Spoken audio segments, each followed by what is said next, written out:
Hi everyone, আসসালামু আলাইকুম। আজ আমি তৈরি করব ব্যানানা প্যানকেক। আর এই কেকটা তৈরি করব আমি চালের গুঁড়ো দিয়ে। চালের গুঁড়োর কেক কিন্তু এমনিতেই অনেক মজার হয়। আর এটা তো চালের গুঁড়োর সাথে ব্যানানার কম্বিনেশন। এই কেকটা আরও অনেক বেশি মজার হবে। আর কেকটা বানানোও কিন্তু একদম পানির মতো সহজ, যে কেউ এটা তৈরি করতে পারবে। তো কেক তৈরির জন্য আমি একটা বলের ভেতরে নিয়ে নিলাম 2টা ডিম।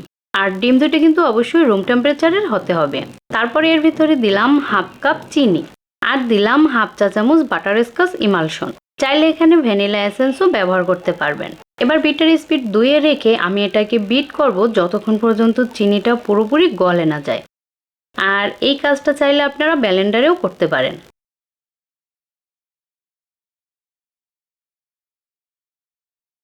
তো 2-3 মিনিট বিট করার পরে এই যে দেখুন চিনিটা এবার পুরোপুরি গলে গেছে। এবার আমি এর ভিতরে দিলাম হাফ কাপ তেল। আর তেলটা দেওয়ার পরে বেশি বিট করা যাবে না। বিটার স্পিড 1-এ রেখে জাস্ট অল্প একটু সময় মিশিয়ে নিলেই কিন্তু হয়ে যাবে। তেলটা সুন্দরভাবে মিশে গেছে। এবার আমি শুকনো উপকরণগুলো অ্যাড করব। তো প্রথমেই আমি নিলাম 1.25 কাপ চালের গুঁড়া। আর এটা কিন্তু শুকনো চালের গুঁড়া। যদি চালের গুঁড়োটা ভেজা হয় তাহলে পুরো 1 কাপই দিতে হবে। তারপরে নিলাম 2 টেবিল চামচ ময়দা। 2 টেবিল চামচ নিলাম গুঁড়া দুধ। গুঁড়া দুধটা দেওয়ার চেষ্টা করবেন, এতে করে কেকের টেস্টটা ভালো আসবে। বেকিং পাউডার দিলাম 1 চা চামচ। সামান্য 1 চিমটির মতো দিলাম বেকিং সোডা। আর সামান্য 1 চিমটি লবণ। এবার সব কিছু চেলে নিব। আর শুকনো উপকরণগুলো অবশ্যই চেলে নিতে হবে, এতে করে কেকটা বেশি সফট হবে। এবার এগুলো সুন্দরভাবে মিশিয়ে নিতে হবে। তো মিশিয়ে নেওয়া শেষ। আর কেকের ব্যাটারটা এবার একদম রেডি। আর ব্যাটারের ঘনত্বটা ঠিক এরকম হবে। তো আমি কেকটা বেক করার জন্য এরকম একটা প্যান নিলাম।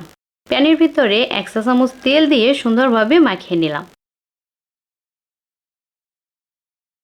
এবার 1 টেবিল চামচ চিনি আমি প্যানের ভিতরে এভাবে ছড়িয়ে দিলাম। এই চিনিটা ক্যারামেল হয়ে কেকের কালারটা খুব সুন্দর আসবে। আর কেক থেকে ক্যারামেলের সুন্দর একটা ফ্লেভার পাওয়া যাবে। এবার আমি এখানে নিয়ে নিলাম 2টা ফ্রেশ কলা। কলার এপাশ ওপাশ সমান করে কেটে নিলাম। আর কলাগুলো অবশ্যই কিন্তু একদম ফ্রেশ নেওয়ার চেষ্টা করবেন। একদম বেশি পাকা নরম ক্যাতক্যাতা কলা এখানে ব্যবহার করা যাবে না। তাতে কিন্তু কেকের টেস্টটা একদমই ভালো আসবে না। তো কলার মাঝখান থেকে আমি এভাবে সমান করে কেটে নিলাম।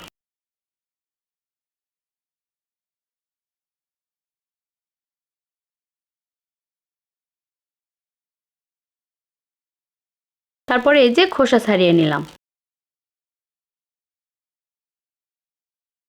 এবার এই প্যানের ভিতরে কলাগুলো এভাবে বসিয়ে দিতে হবে।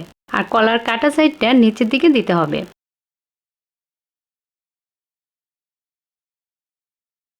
এই যে আমি সুন্দরভাবে বসিয়ে দিলাম।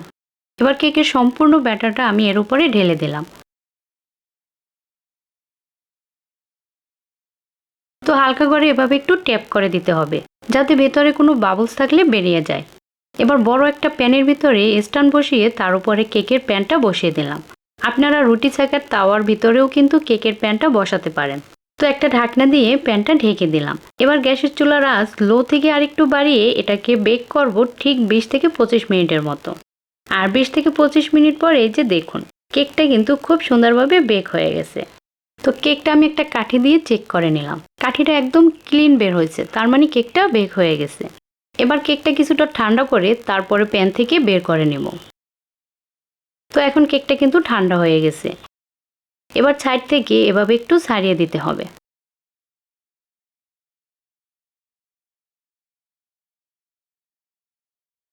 তারপরে এই যে কেকটা প্যান থেকে বের করে নিলাম। তো কেকের কালারটা একটু দেখুন, একদম মুখে পানি আসার মতো একটা লুক হয়েছে। তো কেকটা কেটে দেখাই। দেখুন কেকটা কাটার সময় কিন্তু বোঝা যাচ্ছে যে এটা কতটা সফট হয়েছে। এই কেকটা কি যে মজার ছিল, ভিডিওটা এডিট করতে করতে আমার মুখে পানি চলে আসছে। আমি বলবো অবশ্যই একবার হলেও এই কেকটা ট্রাই করবেন। তো আশা করি ভিডিওটি আপনাদের ভালো লেগেছে। ভালো লাগলে অবশ্যই চ্যানেলটি সাবস্ক্রাইব করে সবসময় আমার সাথে থাকবেন। ভালো থাকবেন সবাই, আল্লাহ হাফেজ।